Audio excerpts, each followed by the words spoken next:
Hey, it's Yury Experience, and today we are talking about acknowledging the fact that you don't know something. It's Yury Experience. If any person will tell me, okay Yury, I know everything about that topic, like everything, I will probably call that person a liar. Since I don't believe in perfect, I also don't believe that somebody can know something perfectly. So obviously there will be something that you don't know. Maybe this will be answers on some questions from your child, or some conversation topic with your colleagues, or whatever. It is okay not to know something. But a lot of people are afraid of acknowledging that. I am not totally sure why. I assume it's kind of a sign of weakness in their eyes, especially if you are talking about some field of expertise. So for example, if you studied something for a long period of time and worked in that field, and you're like, okay, I know everything about that field. You can ask me anything you want, I will answer every question. And then you ask that person something, that person answers the question, then you ask something else and you can see how the face of that person changes. And instead of acknowledging, okay, that is an interesting question, this person often makes an assumption without saying that it is an assumption. Why it is bad? Because it is how you can spread lies or spread wrong information. You maybe don't mean it, you maybe mean it in a good way, you just want to educate somebody, but it can lead to the fact that that person makes a decision based on your words, or this person will spread that information, and then this whole misinformation will just go everywhere, and that's how we achieve some strange theories that are going through societies. In my opinion, every person shall acknowledge the fact that that person doesn't know something,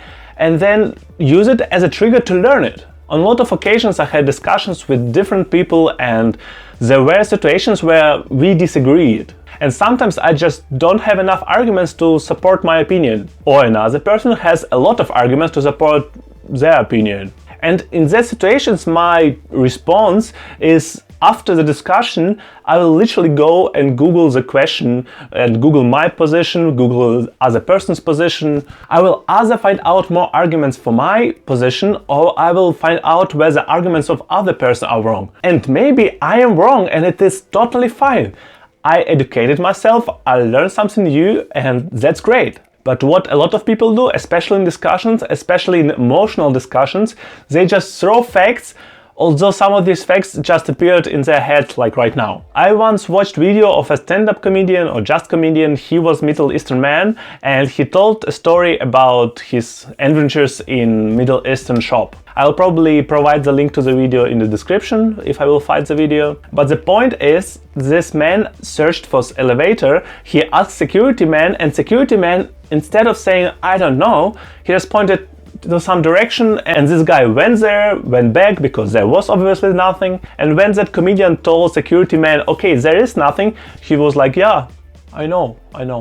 Is it a way to solve a situation? It is a funny story, I mean this guy is comedian. But imagine if that person would search for ambulance, it could be a life or death experience. On the same note, as much as I recommend you to acknowledge the fact that you don't know something, I recommend you to learn to be patient when other person tells you I don't know something. In our society we have high expectations, especially on specialists, that this specialist shall know everything. There is a really interesting speech by Dr. Mike, I will probably link it in description too. And there he talks about the fact that doctors say I don't know too rarely. And a part of that is societal pressure, expectations that doctor needs to know everything about every illness and disease, and when you come to the room of the doctor will look at you and okay, you have that and that. Not only doctors don't know everything, but also medicine is not kind of science where you can say okay, 100%. You can have some kind of symptoms that can be associated with different kind of illnesses or diseases. So don't expect all of people around you and also specialists to know everything. However, I do recommend you to change your specialist. If you went to specialist, talked about something, the specialist told you I don't know, and then after some time that person still doesn't know. Because here we are switching from I don't know to actually I don't care. And you want that your specialist cares about self-education, about improving his knowledge, about answering your questions. And if a specialist doesn't want to do that, then probably it's time to change a specialist. At the end of the day, nobody is perfect. Nobody knows everything. Just acknowledge that you don't know something, and trust me, this I don't know will only bring you to the idea I want to know it. And that's quite motivational, right? That's all for today, and I'll see you tomorrow.